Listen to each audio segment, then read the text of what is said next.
ഹൃദയരക്തം കൊണ്ട് ഒപ്പുവെക്കുന്നു എന്ന് തിരുവിതാംകൂർ മഹാരാജാവ് ശ്രീ മൂലം തിരുനാൾ പ്രഖ്യാപിച്ച മുല്ലപ്പെരിയാർ പാട്ടക്കരാറിന് ഇന്നേക്ക് 138 വയസ്സ് തികഞ്ഞിരിക്കുന്നു. ലോകത്തെ ഏറ്റവും അപകടകരമായ നിലയിൽ സ്ഥിതി ചെയ്യുന്ന ഡാമുകളിൽ പ്രധാനപ്പെട്ട ഒന്നായി ന്യൂയോർക്ക് ടൈംസ് അടയാളപ്പെടുത്തിയ മുല്ലപ്പെരിയാർ വിഷയം ഇന്നും തീർപ്പാക്കാതെ തുടരുമ്പോൾ 999 വർഷത്തേക്ക് ഒപ്പിട്ട ആ വിവാദ കരാറിനെ കുറിച്ചാണ് ഇന്ന് നമ്മൾ പറയുന്നത്. മുല്ലപ്പെരിയാറിലെ വെള്ളം തമിഴ്നാട്ടിലേക്ക് കൊണ്ടുപോയി കൃഷി ചെയ്യുന്നതിന് 1886 ഒക്ടോബർ 29-നാണ് ശ്രീ മൂലം തിരുനാളും ബ്രിട്ടീഷ് ഭരണകൂടവും പെരിയാർ ലീസ് എഗ്രിമെന്റ് എന്നറിയപ്പെടുന്ന കരാർ ഉണ്ടാക്കിയത്. 999 വർഷത്തേക്കുള്ള കരാർ ഒപ്പിടേണ്ടി വരുന്നതിനെ കുറിച്ചാണ് ശ്രീ മൂലം തിരുനാൾ ഹൃദയവേദനയോടെ പ്രതികരിച്ചത്. എന്തായിരിക്കാം ആ കരാറിലെ പ്രധാനപ്പെട്ട ആ വിവാദ വ്യവസ്ഥകൾ? നമുക്ക് നോക്കാം. വീഡിയോയിലേക്ക് പോകുന്നതിന് മുമ്പ് ഒരു ചോദ്യം, ഈ വിഷയത്തിൽ നിങ്ങളുടെ അഭിപ്രായം എന്താണ്? എന്ത് തന്നെയായാലും കമന്റ് ചെയ്യൂ. നമുക്ക് നേരെ വീഡിയോയിലേക്ക് പോകാം. 1886 ഒക്ടോബർ 29-നാണ് മുല്ലപ്പെരിയാർ അണക്കെട്ട് നിർമ്മിക്കാനുള്ള പെരിയാർ പാട്ടക്കരാർ ഒപ്പിട്ടത്. തിരുവിതാംകൂറിന് വേണ്ടി ദിവാൻ വി രാമ അയ്യങ്കാറും മദിരാശി സംസ്ഥാനത്തിന് വേണ്ടി സ്റ്റേറ്റ് സെക്രട്ടറി ജോൺ ചൈൽഡ് ഹാനിങ്ടണുമാണ് കരാറിൽ ഒപ്പുവെച്ചിരിക്കുന്നത്. പെരിയാർ നദിയുടെ പോഷക നദിയായ മുല്ലപ്പെരിയാറിൽ അണക്കെട്ട് നിർമ്മിച്ച് പെരിയാറിലെ വെള്ളം കിഴക്കോട്ട് തിരിച്ചുവിടാനാണ് കരാർ ഭാവിയിൽ നാടിന് ദോഷകരമാകുമെന്ന് തമ്പുരാൻ മുൻകൂട്ടി കണ്ടിരുന്നു. പക്ഷേ സമ്മർദ്ദം മൂലം കരാറിൽ ഒപ്പുവെക്കാനാവില്ലെന്ന് മനസ്സിലാക്കിയ മഹാരാജാവ് എന്റെ ഹൃദയരക്തം കൊണ്ട് ഞാനിതിൽ ഒപ്പുവെക്കുന്നു എന്നാണ് പ്രതികരിച്ചത്. മരാമത്ത് secretary K Kuruvila, JH Prince, JC Hannington എന്നിവരായിരുന്നു കരാറിൽ ഒപ്പിട്ട സാക്ഷികൾ. അടുത്ത കാലത്താണ് 7 പേജുള്ള കരാറിന്റെ അസൽ കണ്ടെടുത്തത് തന്നെ. 999 വർഷത്തേക്ക് ഒപ്പിട്ട കരാർ അനുസരിച്ച് തിരുവിതാംകൂറിന്റെ അധീനതയിലുള്ള 8000 ഏക്കർ സ്ഥലത്ത് പെരിയാറിനെ അണകെട്ടി നിർത്താനും അണയ്ക്ക് 100 ഏക്കർ സ്ഥലം കൂടി നൽകാനുമായിരുന്നു വ്യവസ്ഥ. ഇതിന് ഏക്കർ 1-ന് 5 രൂപ വെച്ച് കേരളത്തിന് പാട്ടം നൽകണം.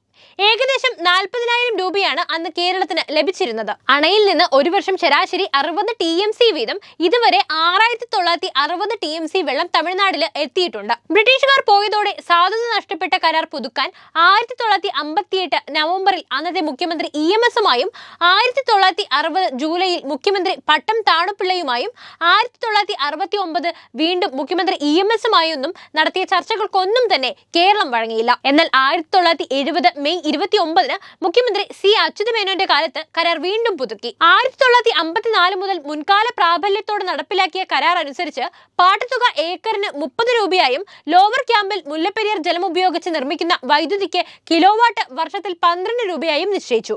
നിയമസഭയുടെ അനുമതി ഇല്ലാതെയായിരുന്നു ഇത്. 1970-ൽ പുതുക്കിയ സമയത്ത് ഓരോ 30 വർഷത്തിലും കരാർ പുതുക്കണമെന്ന വ്യവസ്ഥയുമുണ്ട്. 2000-ൽ വീണ്ടും പുതുക്കേണ്ടിയിരുന്ന കരാർ തർക്കത്തെ തുടർന്ന് പുതുക്കിയില്ലെങ്കിലും പഴയ നിരക്കിൽ മുടങ്ങാതെ തമിഴ്നാട് പണം കേരള സർക്കാരിന് അയക്കുന്നുണ്ട്. പെരിയാർ നദിയുടെ ഏറ്റവും ആഴം കൂടിയ അടിത്തട്ടിൽ നിന്ന് 155 അടി ഉയരത്തിൽ സ്ഥിതി ചെയ്യുന്ന പ്രദേശങ്ങളിൽ വരെ ഉയരുന്ന വെള്ളം ഉപയോഗപ്പെടുത്താമെന്നാണ് കരാറിൽ പറയുന്നത്. ഈ വെള്ളം ഉപയോഗിക്കുന്നതിനുള്ള ജലസേചന പദ്ധതിക്കായി നിർമ്മാണ പ്രവർത്തനങ്ങൾ നടത്താൻ പൂർണ്ണ അധികാരം മദിരാശി സംസ്ഥാനത്തിന് നൽകിയിരിക്കുന്നതായും കരാറിൽ പറയുന്നു.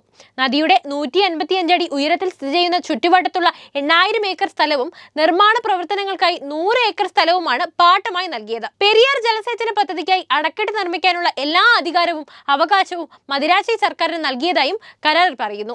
999 വർഷത്തേക്കാണ് കരാർ.